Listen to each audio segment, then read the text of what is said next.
আমার শাশুড়ি আমাকে দেখতে পারে না। আমি বাড়ির বড় বউ। আমার জামাইয়ের ইনকাম কম, এই জন্যই হয়তো। আবার আমার পরিবারের অবস্থাও ভালো না, তার জন্য হয়তো।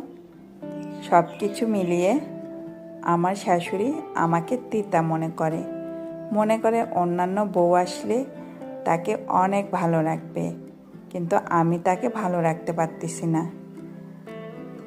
আসলে আমরা যারা মেয়েরা আছি প্রতিনিয়ত কোনো না কোনোভাবে নির্যাতিত হই।